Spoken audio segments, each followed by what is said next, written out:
범인. 젊은 남녀의 사랑의 속삭임은 너무나도 평범하다. 아니, 성숙한 어른의 사랑의 속삭임 역시 옆에서 듣고 있으면 진부하고 유치해서 닭살이 돋을 것 같다.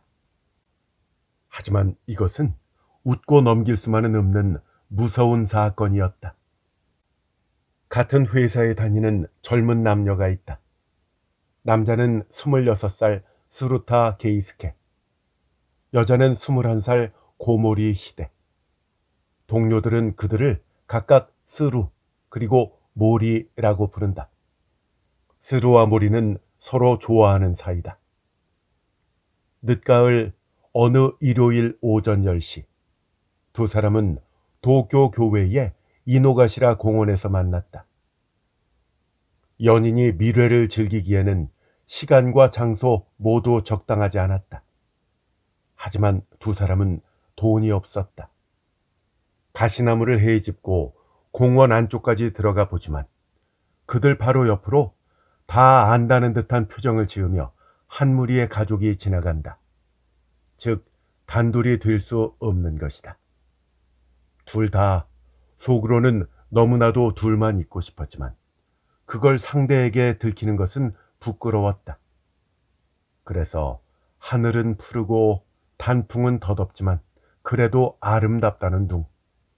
혼란한 사회에서 결국 정직한 사람만 손해를 본다는 둥.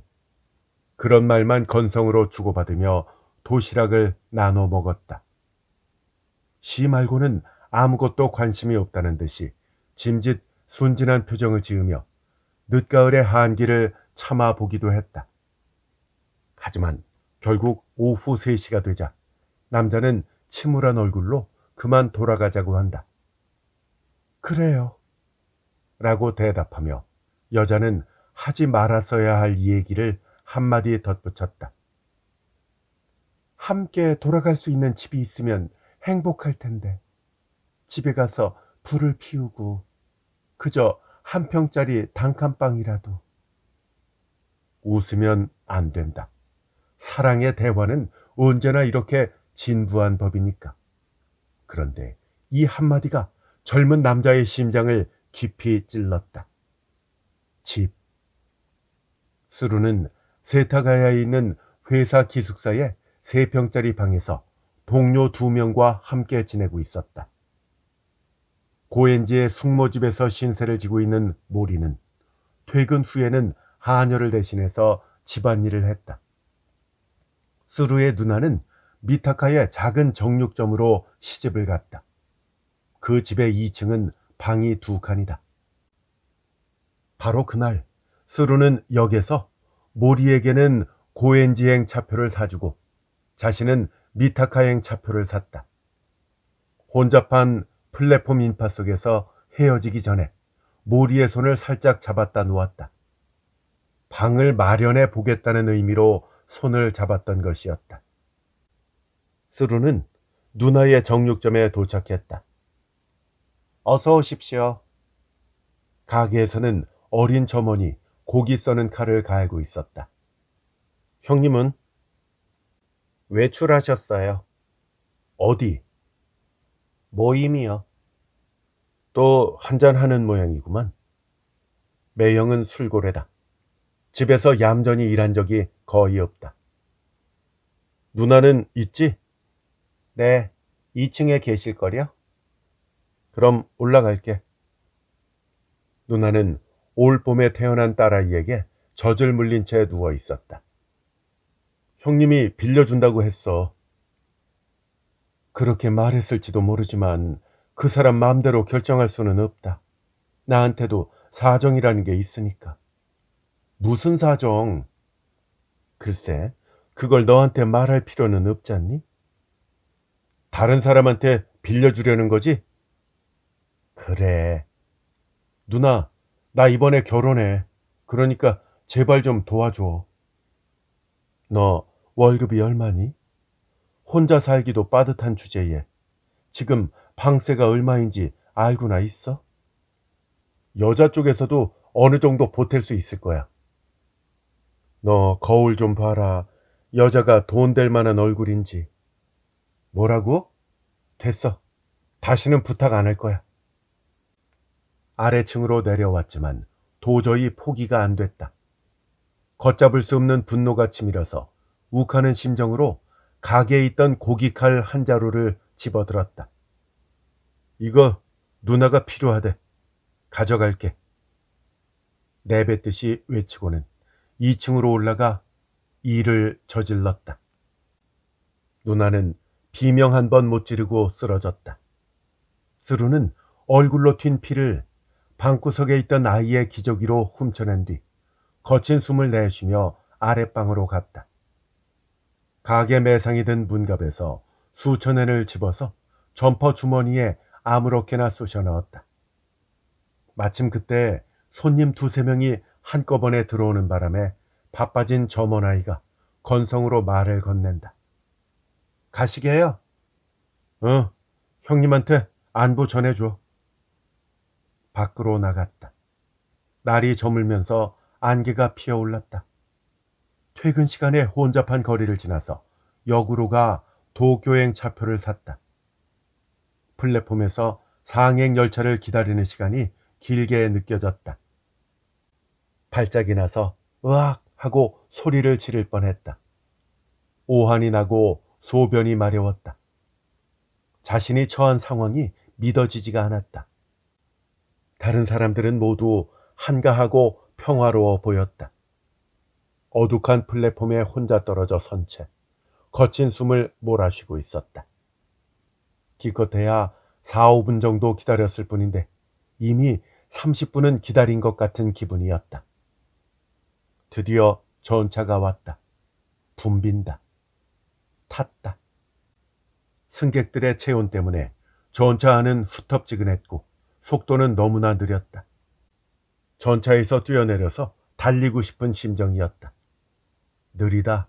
너무 느려. 차창에 간 금을 손가락으로 짚어가며 쓰다듬다가 자신도 모르게 슬프고 무거운 한숨을 내쉬었다. 고엔지다. 갑자기 현기증이 났다. 모리를 잠깐이라도 보고 싶다는 생각이 들자 초조해졌다. 누나를 죽인 기억은 이미 사라지고 없었다. 지금은 그저 방을 빌리지 못했다는 아쉬운 감정만이 스루의 가슴을 옥죄었다. 둘이 함께 회사에서 돌아와 불을 피우고 웃으며 저녁을 먹고 라디오를 들으며 잘 수 있는 그런 방을 빌리지 못했다는 허망함. 사람을 죽였다는 공포 따위는 그 허망함에 비하면 아무것도 아닌 것처럼 느껴졌다. 어쩌면 그건 사랑에 빠진 젊은이에게는 당연한 것일지도 모른다. 내릴까? 심하게 갈등하며 전차 문을 향해 한 발자국 내디뎠을 때 스르륵 문이 닫히고 전차가 출발했다. 점퍼 주머니에 손을 넣자 수많은 종이 조각이 손끝에 닿았다. 뭐지? 퍼뜩 정신이 들었다.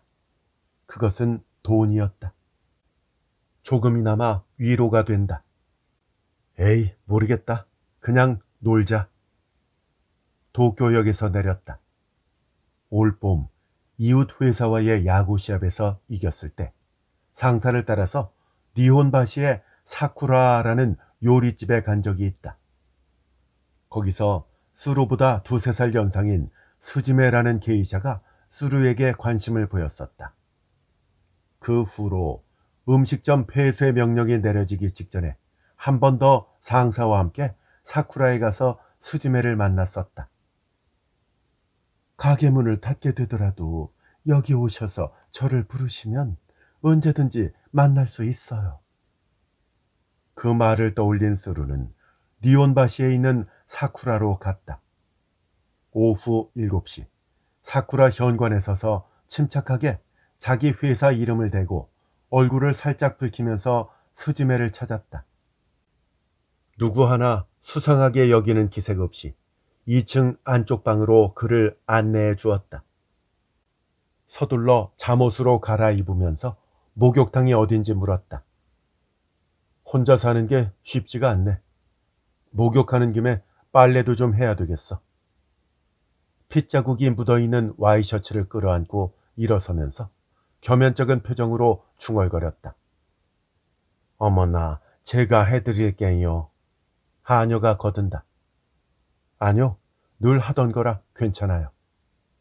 자연스럽게 거절했다. 핏자국은 좀채 지워지지 않았다. 세탁을 끝낸 뒤 수염을 깎고 말끔해져서 방으로 돌아왔다. 세탁물을 횃대에 거은 다음 다른 옷을 꼼꼼히 살피면서 피가 묻어있지 않은지 확인했다.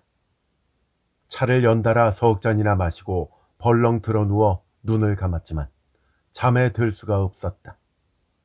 벌떡 일어나 앉자 여염집 여자처럼 차려입은 스즈메가 들어왔다. 어머, 오랜만에 오셨네요. 술을 살 수 있을까? 그럼요.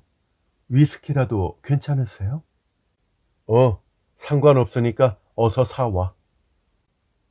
점퍼 주머니에서 100엔짜리 지폐 한 주먹을 꺼내 던졌다. 이렇게 많이는 필요 없어요. 그래? 그럼 필요한 만큼 가져가면 되잖아. 그럼 가져갈게요. 그리고 담배도 좀 사와. 어떤 걸로요? 가벼운 걸로. 권려는 말고. 그런데 스즈메가 방에서 나가자마자 정전이 되었다. 캄캄한 어둠 속에서 수루는 갑자기 두려워졌다. 어디선가 소곤거리는 소리가 들린다. 그러나 그것은 헛들은 것이었다. 복도에서 숨죽인 발소리가 들렸다.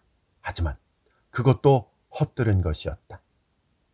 수루는 숨 쉬는 게 힘들어서 차라리 소리를 지르며 울고 싶었지만 눈물은 한 방울도 나오지 않았다.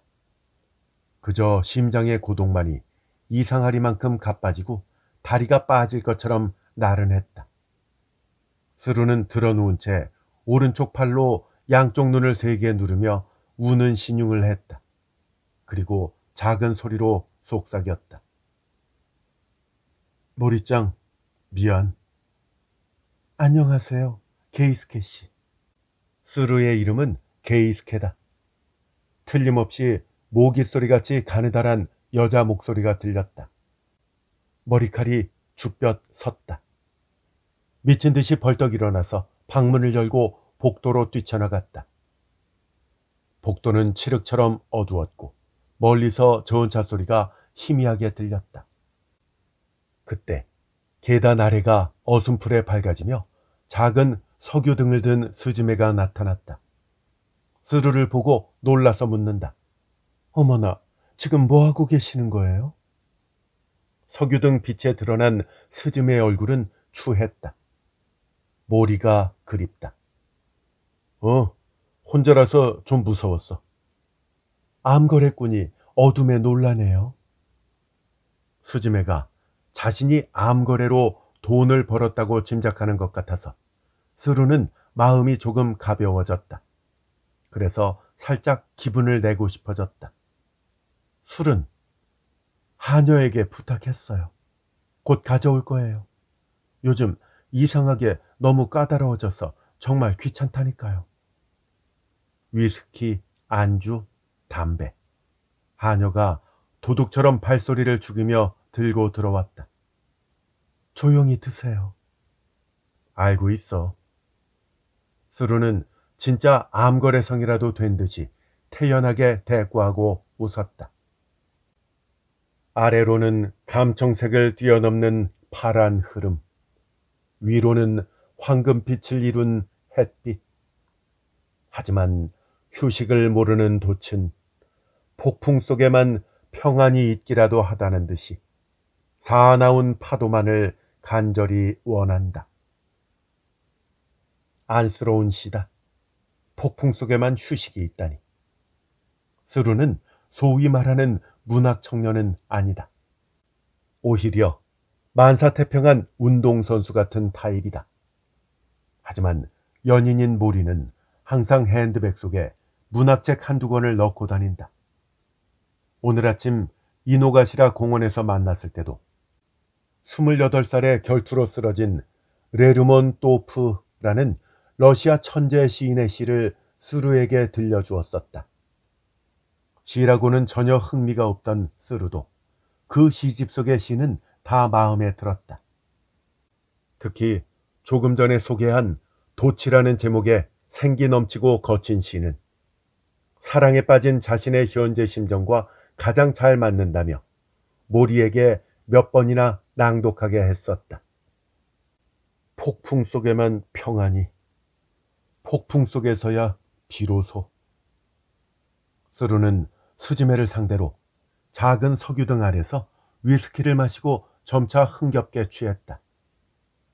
밤 10시가 다 돼서 방에 전등이 들어왔지만 그때는 이미 전등빛도 석유등의 희미한 빛조차도 스루에게는 필요하지 않았다. 동틀 무렵 그 즈음의 분위기를 느껴본 적이 있는 사람은 다 알 것이다. 일출 전 그 동틀 무렵의 느낌은 결코 상쾌하지 않다는 것을. 신들의 소름 끼치는 분노의 북소리가 들려오고 아침 햇빛과 전혀 다른 끈적거리는 팥죽색 빛이 나뭇가지를 피 비린내로 물들인다. 음산하고 슬픈 느낌이다. 화장실 창으로 가을 새벽녘의 경이로운 광경을 바라보던 스루는 가슴이 찢어질 것 같았다. 유령처럼 핏기 없는 얼굴로 비틀거리며 방으로 돌아왔다. 입을 벌린 채 자고 있는 스즈메의 머리맡에 주저앉아서 어젯밤에 마시다 남은 위스키를 연거푸 들이켰다. 돈은 아직 있다. 스루는 그렇게 생각했다. 취기가 돌자 이불 속으로 파고 들어가서 스즈메를 안는다. 자다 말고 다시 위스키를 들이붓는다. 선잠을 잔다. 눈이 떠진다. 이러지도 저러지도 못하는 자신의 지금 처지가 너무나도 또렷하게 느껴져서 이마에서 진땀이 배어나왔다. 괴로워 몸부림치며 스즈메에게 위스키를 한 병 더 사오게 했다. 마신다. 앉는다. 선잠을 잔다. 잠이 깨면 또다시 마신다. 그렇게 저녁이 되자 위스키를 한 모금만 더 마셔도 토할 것 같았다. 그만 갈게. 괴로운 숨을 내쉬며 간신히 한마디 했다. 농담이라도 건네볼까 생각했지만 그런 생각이 들자 바로 구토가 나올 것 같았다. 거의 기다시피 해서 옷을 두르고 스즈메의 도움으로 나아갈 채비를 했다. 구토를 간신히 참고 비틀거리면서 요리집에서 나왔다. 밖은 늦가을 황혼 무렵이었다. 그 일이 있고 나서 하루가 지났다. 다리 근처에서 석간을 사는 사람들 속에 섞여 세 종류의 석간을 사서 구석구석 살폈다. 하지만 기사가 없다. 아무 기사도 없는 것이 도리어 불안했다. 기사를 막고 비밀리에 범인을 추적하는 것이 틀림없다. 이러고 있을 수는 없다. 돈이 떨어질 때까지 도망다니다가 마지막에 자살하는 거다. 만약 붙잡힌다면 친척들이나 회사 사람들은 욕을 하거나 안타까워할 것이다. 아니, 섬뜩해하며 저주와 원망을 퍼부을 게 뻔하다. 그걸 생각하니 너무 끔찍하고 무서워서 견딜 수가 없었다. 그러나 지쳤다. 아직 신문에는 실리지 않았다. 수루는 마음을 단단히 먹고 세타가야에 있는 회사 기숙사로 향했다. 자기 방에서 하룻밤 푹 자고 싶었던 것이다. 기숙사에서는 3평짜리 방 한 칸에서 동료들과 셋이서 생활을 한다. 다들 시내로 놀러 나갔는지 방은 비어 있었다. 이 근처는 어떤 전선을 이용하는지 모르겠지만 아무튼 전등이 켜졌다. 수루의 책상 위에는 컵에 꽂힌 국화가 꽃잎이 조금 시든 채 주인이 돌아오는 것을 기다리고 있었다. 잠자코 이불을 깐 뒤 전등을 끄고 누웠다. 하지만 곧바로 다시 일어나서 전등을 켜고 누웠다. 한 손으로 얼굴을 감싸고 작은 소리로 신음을 하다가 마침내 죽은 듯이 깊이 잠들었다. 아침에 동료 한 명이 흔들어 깨웠다. 이봐, 쓰루. 대체 어디를 싸돌아다닌 거야? 미타카의 형님한테서 전화가 하도 많이 와서 얼마나 곤란했는지 알아? 당장 미타카로 오래. 무슨 사고라도 난 거 아냐? 전화는 계속 오는데 넌 결근에다가 기숙사에도 안 와서 모리 씨한테 연락도 해보았는데 모른다고 하고 말이야. 아무튼 오늘은 미타카에 가봐. 형님 말투가 무슨 큰일이 난 것 같았어. 스루는 온몸에서 소름이 돋았다. 그냥 오라고만 했어? 다른 말은? 이미 일어나서 바지를 입고 있었다. 없었어. 무척 급한 일인 모양이야. 빨리 다녀오는 게 좋지 않겠어? 다녀올게. 스루는 어떻게 된 건지 영문을 알 수 없었다. 자신이 아직도 세상과 이어질 수 있는 건가? 순간 꿈을 꾸는 게 아닌가 싶었지만 당황해서 그걸 부정했다. 자신은 인류의 적이다. 살인마다. 이미 인간이 아닌 것이다. 세상 사람 모두가 온 힘을 다해서 이 악마를 쫓고 있다. 어디를 가든 자신을 잡으려는 그물이 거미줄처럼 쳐져 있을 것이다. 하지만 아직 돈이 있다. 돈만 있으면 잠시나마 공포를 잊고 놀 수 있다. 도망칠 수 있는 데까지는 도망치고 싶다. 그러다 도저히 어떻게도 할 수 없을 때 자살하는 거다. 수루는 세면대에서 거칠게 이를 닦고 칫솔을 입에 문 채 식당으로 갔다. 식탁에 놓여있는 신문들을 살기 가득한 눈으로 살펴보았다. 하지만 여전히 없다. 모든 신문이 수루에 대해서 침묵하고 있는 것이다. 불안하다. 스파이가 말없이 자신의 등 뒤에 서 있는 것 같은 불안. 눈에 보이지 않는 홍수가 어둠 아래서 금방이라도 밀려들 것 같은 불안. 지금이라도 쾅 하고 치명적인 폭발이 일어날 것만 같은 그런 불안함이다. 수루는 세면대에서 입을 헹구고 얼굴도 씻지 않은 채 방으로 돌아왔다. 벽장을 열고 자신의 물건이 든 상자에서 여름옷, 셔츠, 도톰한 기모노, 평상복용 오비, 운동화, 마른 오징어 3마리, 은피리, 그리고 앨범. 이런 팔 수 있을 것 같은 물건은 전부 꺼내서 배낭에 쑤셔 넣었다. 책상 위에 있던 탁상 시계까지 점퍼 주머니에 집어넣었다. 아침도 안 먹고 미타카에 다녀오겠다며 갈라진 목소리로 중얼거리듯이 내뱉고 배낭을 짊어진 채 허둥거리며 기숙사를 나왔다. 일단 전차를 타고 시부야로 나가서 시부야에서 물건을 전부 팔아치웠다. 배낭까지 팔아버렸다. 5천엔 넘는 돈이 생겼다. 시부야에서 지하철을 타고 신바시에서 내렸다. 긴자 쪽으로 걷다 말고 강 근처 약국에서 200정짜리 수면제 한 통을 샀다. 신바시역으로 돌아가 오사카행 차표와 급행권을 손에 넣었다. 오사카에 가서 어쩌겠다는 목적은 없었지만 기차를 타니까 불안도 조금은 사라지는 듯 했다. 더구나 스루는 지금까지 한 번도 간사이에 가본 적이 없다.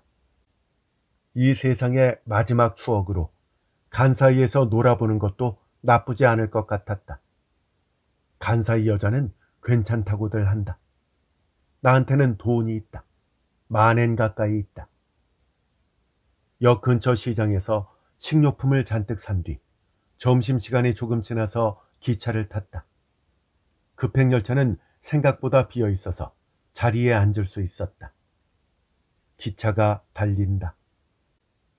수루는 문득 시를 짓고 싶다는 생각이 들었다. 취미가 없는 수루에게 있어서 그건 기괴할 정도로 당혹스러운 충동이었다. 태어나서 처음으로 느끼는 이상한 유혹이었다.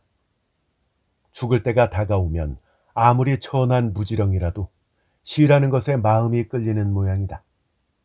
세상과 작별하는 시 같은 것일까? 수루는 심각한 표정으로 고개를 저으며 윗주머니에서 수첩을 꺼낸 다음 연필을 핥았다. 잘 되면 모리짱한테 보내자. 내 유품이다.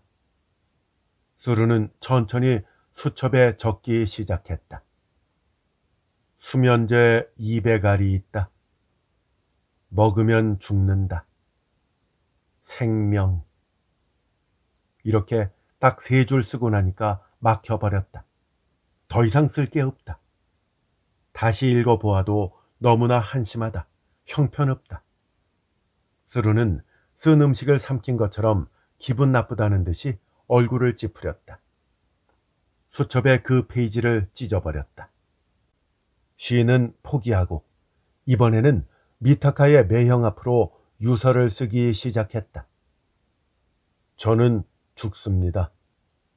다음 생에는 개나 고양이로 태어나겠습니다. 하지만 이렇게 2줄을 쓰자 역시나 더 이상 쓸 것이 없다. 잠시 수첩에 쓴 내용을 들여다보다가 문득 창 쪽으로 얼굴을 돌리니까 골마버린 감 같은 추한 얼굴이 울상을 짓고 있었다. 기차는 이미 시즈오카현으로 들어가고 있었다.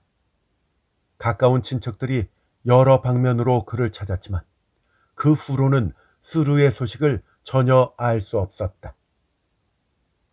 닷새 정도 지난 이른 아침, 수루가 교토시 사교구에 어떤 회사에 갑자기 나타났다. 거기서 예전의 전우였던 기타가와라는 사원을 찾아 만났다. 2 사람은 함께 교토 거리를 걸었다. 헌옷가게 포렴을 경쾌하게 젖히고 들어간 수루는 농담을 하면서 걸치고 있던 점퍼, 와이셔츠, 스웨터, 그리고 바지까지 전부 팔아치우고 낡은 군복을 샀다. 남은 돈으로 둘이서 대낮부터 술을 마셨다. 옛 전우와 기분 좋게 헤어진 다음 수루는 혼자서 게이안 시조역에서 오스로 향하는 기차를 탔다. 왜 오스에 간 건지는 알 수 없었다. 초저녁의 오스를 그저 어슬렁거리고 돌아다니며 여기저기서 술을 마셨다. 그날 밤 8시쯤 오스역 앞에 있는 아키즈키 여관 현관 앞에 만취한 스루가 나타났다. 도쿄 말로 하룻밤 묵을 곳을 정한 뒤 방에 들어갔다. 방에 들어가자마자 천장을 보고 누워서 몸부림을 쳤다. 그나마 다행인 것은 여관 지배인이 가져간 숙박 기록에는 주소와 이름을 제대로 기록했다는 것이다. 술을 깨려고 부탁한 물을 양껏 들이켠 다음 수면제 200알을 단숨에 삼킨 모양이다. 수루의 시체맡에는 여러 종류의 신문과 50전짜리 지폐 2장, 10전짜리 지폐 1장만 흩어져 있을 뿐 다른 소지품은 없었다.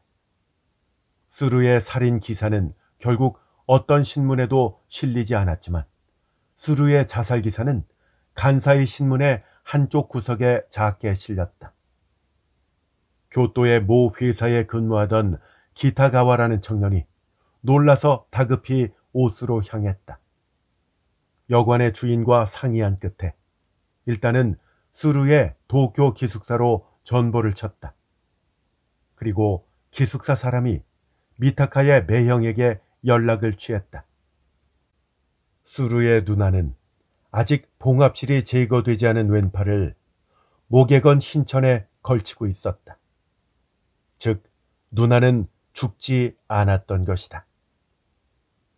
하지만 매형은 여전히 취해 있었다. 사람들이 알까봐 여기저기 지피는 데만 찾아다녔는데 그만 잘못한 것 같네. 수루의 누나는 그저 눈물만 흘릴 뿐이었다. 그렇게 눈물을 흘리면서 젊은이의 어리석은 연애도 그저 허투루 볼 것만은 아니라는 것을 깨닫게 되었다.